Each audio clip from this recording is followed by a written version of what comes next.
Yo, what up everybody? It's your boy the Kryptonian Saiyan here, bringing you another Naruto discussion. Today, I'm going to be talking about why Madara Uchiha should have been the final villain and why I feel that Madara was absolutely robbed of being the final villain. And I think that if you look at this from a critical perspective, I think that Madara made the most sense for there being a final villain. And the reason why I say that is this. He had the best character build up throughout the entire series. I think that even if you look at Kaguya from a unbiased perspective, which is very hard for me to do, I will acknowledge that. I think that there's no way in hell that she measures up with the legend that is Madara Uchiha. And the reason why I say that is this. When you go as far back as part 1 of Naruto, Madara had build up. The stage was being set when Naruto and Sasuke were fighting. They fought at the stone feet of Madara and Hashirama Senju. And the thing is the symbolism behind that is crazy because they would later go on, in my opinion, to surpass both of them. I don't think that there's any question that Naruto and Sasuke have surpassed Hashirama and Madara Uchiha. If you disagree, let me know in the comment section below. But even if they hadn't, the fact that the two village founders, they're fighting at their statues and they're continuing this whole thing of Ashura and Indra, I think that that in itself was a huge part of the reason. Then when you look at the fact that Obito was acting under Madara's influence, and you could argue that it's really Black Zetsu's punk ass, but that's neither here nor there. The fact is the name Madara Uchiha struck fear in the hearts of many. Just the fact that Obito, the kid who was crushed by boulders, was able to instill that much fear into all 5 nations to a point where they have to join together to create an army to take this guy on. It just shows you the massive amount of respect that there is for the character. Now, the other thing about that is when you look at Itachi, when Itachi was fighting with Sasuke, right before that happened, he was talking about Madara and the light and darkness with the Mangekyo Sharingan. It seems like about every 250 chapters, I might be wrong on this, I'm just guesstimating, but about every 250 chapters, Madara's legacy and name is just dangled out there by different characters. And each time his name comes into play, the story moves forward. And I think that those are definitely critical elements that are needed for a good final villain.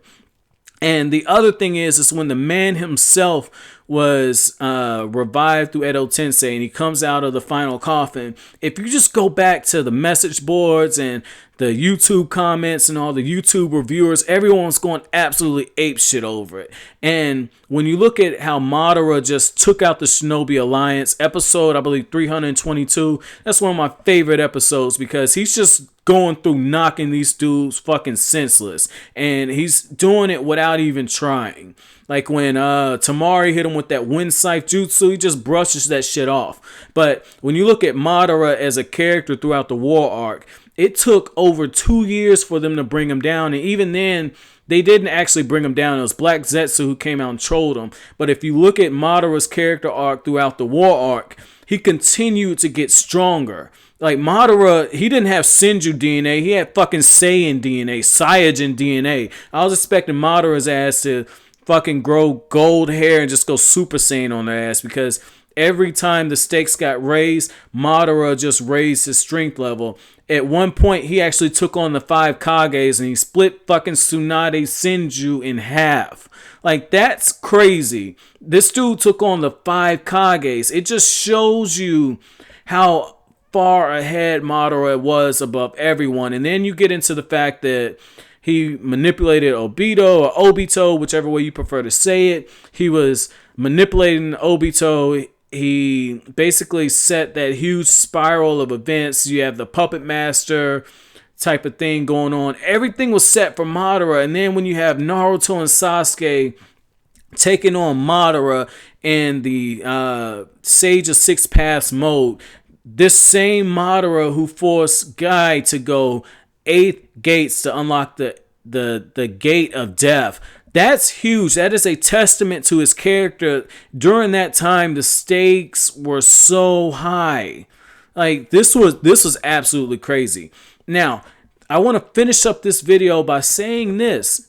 I don't think that when you look at Kaguya, when you look at Toneri, when you look at Momoshinki and Kinshinki, I don't believe that any of them came close to surpassing Madara in terms of effect, in terms of impact. I have not seen the same level of excitement around those characters that existed around Madara. And I think that that's why you can still have this discussion. I very strongly believe that Kishimoto did not need to introduce Kaguya. He could have just as easily given Madara all of those powers that she had and just explained it that way. It would have been for a far better setup for Team 7 to take down one of the initial founders, and the exact symbolism of this whole root of hatred in the old way of the shinobi way. It made sense for Madara to be that person that got took down, not Kaguya. Not Kaguya. In fact, I'm be honest with you, I have fucking amnesia when it comes to that whole Kaguya arc. But guys, those are just my thoughts. If you disagree with me on why Madara should have been the final villain, let me know in the comment section below. I think that hands down, there's no way you can ignore the guy who whipped out the perfect Susanoo and split a fucking mountain. But those are my thoughts. Let me know what you think in the comment section below. If you liked anything I had to say, make sure you comment, rate, subscribe, and share. I'll greatly appreciate it. That's it. Thanks for watching. Have an awesome day.